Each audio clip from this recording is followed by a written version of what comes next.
놀이의 의미에 대해서 생각해 보겠습니다. 놀이는 너무너무 중요하죠. 저는 제가 놀이치료사다 보니까 항상 버릇이 있어요. 어떤 거에 놀이라고 이야기를 불러요. 육아도 놀이, 육아놀이, 형제놀이, 부부놀이, 자매놀이 등등 이렇게 모든 관점에서 놀이를 생각을 하는 마음이 있습니다. 그럼 놀이는요 어떻게 바라봐야 될까요? 이 그림을 보면은요 어떻게 되어 있어요? 신체, 발달, 행동, 정서가 서로 맞물려져 있습니다. 아이들이요 처음에 놀이평가를 하러 저한테 와요. 심리검사를 할 수 없는 아이들은 그럼 그 아이들한테 놀이를 하는 장면을 보고 아이의 발달 수준을 알아볼 수 있고요. 아이가 행동에 대한 어려움이 있는지, 행동 조절 어려움이 있는지, 아이가 놀이 장면에서 자유롭게 정서 표현을 원활하게 하는지를 관찰을 합니다. 그러면서 아이가 제 연령에 따른 발달 수준을 보이는지를 체크하고 있습니다. 여러분들도 현장에서 아이들 만날 때 신체, 발달, 행동, 정서가 조화롭게 잘 보여지는지 보실 수 있는 안목을 기르셨으면 좋겠습니다. 가장 중요한 거는요. 왜 놀이를 할까? 통하기 위해서 하는 거예요. 통한다라고 하는 거는요. 서로의 눈높이를 맞춘다라는 것인데요. 아이들은요. 선생님 제 문제는요 이런 거예요 라고 언어적으로 말할 수가 없어요. 그들은요 뭔가 놀면서 자기 어려움을 재현을 해요. 놀이라는 요소가 아이를 통하게 한다는 수단입니다. 아동에게 있어서 네모다 뭐가 있을까요? 생각해 보셨으면 좋겠습니다. 놀이는요 네모다 저는 정의 한번 내려봤어요. 놀이는 첫 번째로 대화하고 언어이다. 놀이는 꼭 해야 하는 것, 함께 해야 하는 것, 즐거움, 상호작용, 직업, 교감, 동, 재현이다. 이렇게 정의할 수 있어요. 가장 큰 글씨가 언어예요. 놀이치료실 가보지 않아도 매스컴에서 놀이치료실 장면을 보여지잖아요. 그럼 장난감들이 어떻게 되어 있어요? 바구니에 담겨놓나요? 그렇지 않죠. 어떻게 해요? 서랍장에다가 다 이렇게 세워놔요. 피규어들을. 세워놓는 이유는요. 아이들이 여러 단어를 볼 수 있게끔요. 여러 가지 놀잇감 중에서 네가 원하는 걸 고를 수 있게끔 하는 걸 펼쳐서 보여주기 위한 겁니다. 화가 난 아이들이요. 놀이치료실에 오는 아이들이 있어요. 그 아이들은요. 어떤 거에 꽂힐까요? 총, 칼, 뭔가 파괴적이고 뭔가 마음대로 하고 싶은 거에 막 꽂히고요. 어떤 아이는 막 이기고 싶고 잘하고 싶고 이런 유등감에 대한 이슈가 있는 아이들은요. 어떤 걸 고를까요? 봐서 내가 잘할 수 있는 게임류를 고른답니다. 그런 것들처럼 아이들은요. 선택하는 놀잇감이요. 어떤 언어를 말해주는 거예요. 어떤 단어라고 생각하시면 될 것이고요. 놀이는요. 꼭 해야 되는 거예요. 잘 못 노는 아이들이 있어요. 어떤 아이들이 못 노는지 아세요? 발달 지연이 된 아이들은요. 놀잇감에 대한 흥미조차 없어요. 그 아이들은요. 탐색놀이도 하지 않아요. 놀이는요. 꼭 할 수 있게끔 그 능력을 길러줘야 되는 것도 포함이 되고 있습니다. 놀이는요. 함께 하는 거예요. 치료사가 투명인간처럼 가만히 앉아있는 게 아니에요. 함께 놀이하는 거예요. 서로 주고받는 형태로 함께 해야 되는 거. 놀면서요. 즐거움을 얻을 수 있어요. 요즘에는요. 놀이라는 요소가 학습이 좀 많이 가비가 되는 것 같아요. 놀이를 통해서 학습을 하는데 굉장히 흥미거리이긴 하지만 기본적으로는 1차적으로는 놀이는 즐거워야 됩니다. 어떤 결과보다는 그 과정상에서 즐거움이 있어야 된다는 거고요.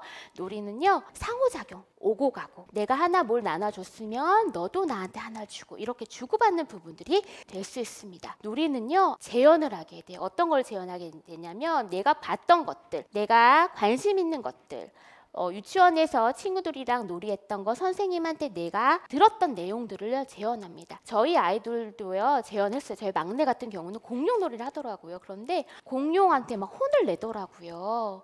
예전 어렸을 때 아이가 조금 뭔가 실수한 적이 있었는데 그때 혼이 난 적이 있었어요. 근데 아이는 그게 좀 마음에 쓰였나 봐요. 공룡들을 세워놓고서 그 공룡들한테 막 혼내는 놀이를 하더라고요. 그런 것들처럼 아이들은요 내가 경험한 것들을 재현하는 것입니다. 그렇기 때문에 놀이는 너무너무 중요합니다. 그럴 때 아이들 놀이를 볼 때 우리는 어떤 역할을 해야 될까? 지지자, 안내자, 격려자의 역할을 해야 됩니다. 이건 마치 아동 중심 놀이치료의 원칙입니다. 이건 스킬의 문제가 아니라 기본 철학에 대한 문제입니다. 기본 철학, 아이를 대하는 태도, 마음가짐이라는 겁니다. 아무리 발달 지연이 있거나 심각한 아이, 행동 조절이 안 된 아이들이 만나더라도 따뜻하고 친절하고 수용적인 것들, 자유롭게 표현할 수 있는 분위기를 주는 것, 아이가 표현한 것을 잘 반영해주고 관찰하고 반영해주는 것, 지시하지 않고 아동이 이끄는 대로 따르게 하는 것들이 기본 철학에 해당이 됩니다. 이 마인드가 있어야 아이들을 대할 수 있어야 아이들을 더 품어줄 수 있습니다. 그렇다면요 어떻게 놀아줄 것인가?